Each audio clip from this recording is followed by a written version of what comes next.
বোনেরা এবং সম্মানিত ব্যক্তিবর্গ, আসসালামু আলাইকুম। আপনারা অবগত আছেন যে আমার ছোট ভাই ইনকিলাব মঞ্চের মুখপাত্র শহীদ শরীফ ইসলাম হাদি গত 12/12/2025 তারিখ দুপুর 2:20 বিজয়নগর কালভার রোডে জুমার নামাজ শেষে রিকশা ডুবে নির্দিষ্ট গন্তব্যে যাবার পথে ঘাতকদের দ্বারা মাথায় গুলি বিদ্ধ হয় এবং 18 ডিসেম্বর রাত 9:25 সিঙ্গাপুর জেনারেল হাসপাতালে চিকিৎসাধীন অবস্থায় শাহাদাত বরণ করে। অত্যন্ত দুঃখের বিষয় হলো ডিসেম্বরের 12 তারিখ আমার ভাই নিহত হন। আর 87 দিন পার হলেও আজ অবধি সরকারের তদন্তকারী সংস্থা আদালতে গ্রহণযোগ্য চার্জশিট দিতে ব্যর্থ হয়েছে। আর আশ্চর্যের বিষয় হলো গত 12 ডিসেম্বর 2025 দুপুর 2:20 শহীদ শরীফ ইসলাম হাদিকে শুটার ফয়সাল ও সহযোগী আলমগীর প্রকাশ্য দিবালোকে গুলি করে কিভাবে ভারতে পালিয়েছে তা রহস্যজনকভাবে আজ পর্যন্ত অস্পষ্ট। আপনারা নিশ্চয়ই সংবাদ মাধ্যমে জানতে পেরেছেন যে গত 8/3/2026 তারিখ শুটার ফয়সাল করিম এবং তার সহযোগী আলমগীর ভারতে গ্রেফতার হয়েছে।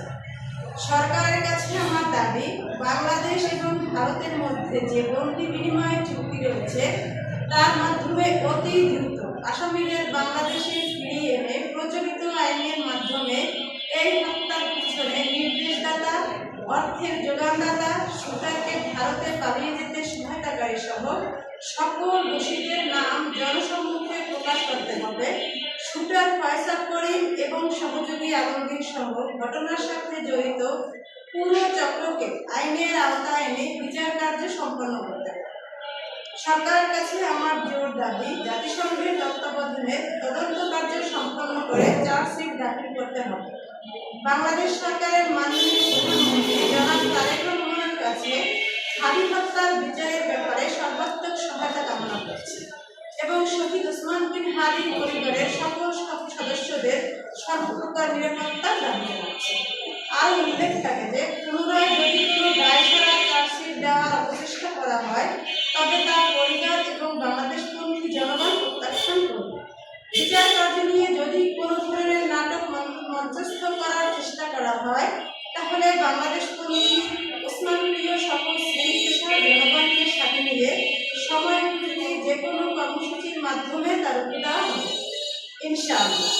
সর্বশেষ আমি প্রধানমন্ত্রী জনাব তারেক রহমান সাহেবকে বিনীতভাবে বলতে চাই, ভাই হারানোর যে যন্ত্রণা সেটা নিশ্চয়ই আপনি বুঝতে পারেন, কারণ আমাদের মতো আপনিও ভাই হারানোর যন্ত্রণা বয়ে বেড়াচ্ছেন।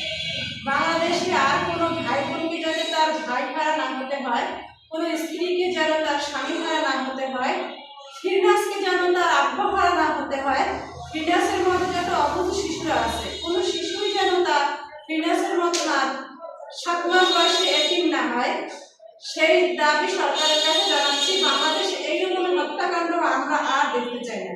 বাংলাদেশ জিন্দাবাদ, ইনকিলাব জিন্দাবাদ।